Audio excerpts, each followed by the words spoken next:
يا هلو، تعالوا تعالوا يا حلوين، هوريكم يوم من الأحلام قضيته أنا وابني هنا في ألمانيا.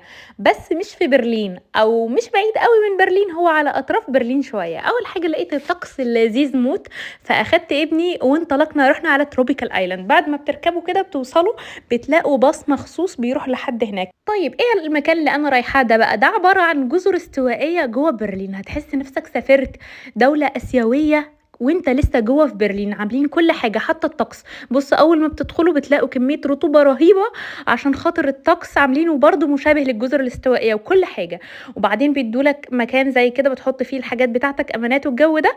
وخدوا بالكم المكان واسع وكبير زي ما انتوا شفتوا كده جدا، فاحفظوا بقى مكان الخزنه بتاعتكم عشان احنا تهنا كتير قوي عشان نعرف نرجع نوصل لها.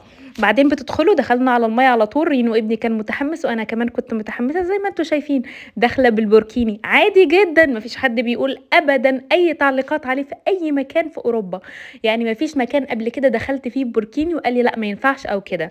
ما دام الماتيريال مناسبه للميه مفيش حد بيتكلم ابدا. بعدين رحنا قعدنا كده على جنب وحبيت احتفل بعيد ميلادي. طلعنا التورته لانها معجونه زي ما انتوا شايفين كده.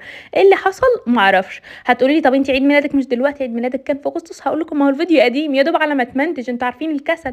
المهم بعد ما كانت معجونه وقعت مني برضو على الرمل، كانت حالفه تقريبا التورته دي ما تخلينيش ادوقها. يلا معلش. المهم ان احنا نتبسط. المهم حسينا نفسنا جوعنا، قمنا رحنا المطعم. دي كانت المطاعم هناك كتير ومتنوعة جدا، هتلاقوا انواع اكل كتير مش نوع واحد. الاسعار كويسه، هي اغلى من بره شويه بس كويسه، بس الكميات قليله بصراحه. حسيتها ما شبعتنيش قوي، حسيت نفسي عايزه اطلب طبقين ثلاثه. صورت لكم الاسعار في السريع كده، مش كل المطاعم طبعا لانه في كذا مطعم جوه. دي اسعار المطعم اللي قدامكم ده، وده شكل المطعم يا جماعه. بصوا شكل ازاي، عسل قوي. عسل قوي بجد. شمسيات كده وكراسي جميله والاجواء حلوه. وهنا كمان المكان ده قدام المطعم على طول بحيث الاولاد يدخلوا يلعبوا وانت تبقى شايفهم. انا طلبت المكرونه البولينيز دي وكان سعرها 12 يورو على ما اتذكر. اعتقد انه سعر مناسب شويه بالنسبه للاسعار بره، يعني اغلى حاجه بسيطه مش كتير. وبعدين قمنا نتمشى تاني في المكان وندخل الميه تاني شويه، لعبنا شويه. بعدين قلت له لا خلاص على احنا ملينا فرهضنا كنا من الميه خالص. قمنا نتمشى ونشوف بقى الخيم دي. الخيم دي يا جماعه تقدروا تاجروها وتباتوا هناك في المكان.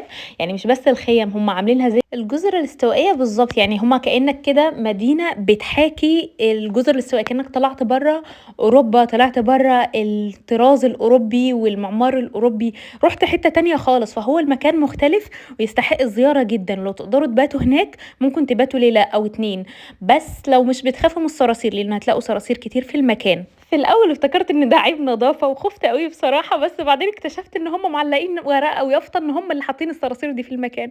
ما علينا. قمنا نتمشى تاني بقى. لقينا ايه بقى قدامنا؟ لقينا البالون ده، وده بيمشي وبيلف في المكان وتقدروا تركبوه. كان في عاملين شاشة تحت كده بيوريك ازاي لو طلعت من فوق المنظر اللي هتشوفه. انا كان نفسي اطلع قوي والله، بس طبعا انا مش هينفع عشان خاطر ابني. ودي الاسعار بتاعته. لو رحتوا هناك وحابين تجربوه جربوه عشان اعتقد هتتبسطوا، المنظر من فوق هيبقى خرافي. بعدين قمنا رحنا شفنا الطيور، عندهم بغبغانات وطيور غريبة كتير قوي. وكان عندهم فراخ وحاجات كده غريبة قوي، تحس نفسك ان انت قاعد في قرية صغننة كده.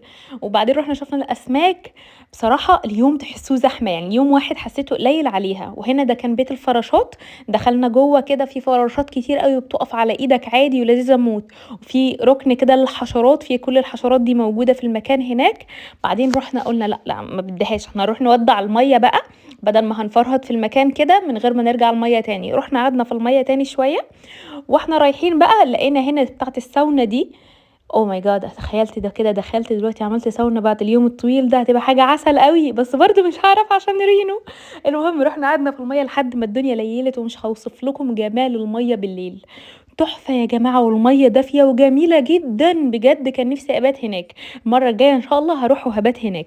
بعد ما خلصنا رحنا جففنا الحاجات بتاعتنا والهدوم بتاعتنا في المجفف ده. بتدفع له 2 يورو 40 سنت وبتجفف فيه الملابس بتاعتك. وبعدين قمت رحت عملت باي باي للمكان. المكان بتدفعوا له تذكرة دخول 53 يورو للدي يوز. ولو حجزتوا اونلاين بيكون ارخص، ولو عيد ميلادكم بتدخلوا ببلاش، والاطفال تحت 3 سنين كمان ببلاش.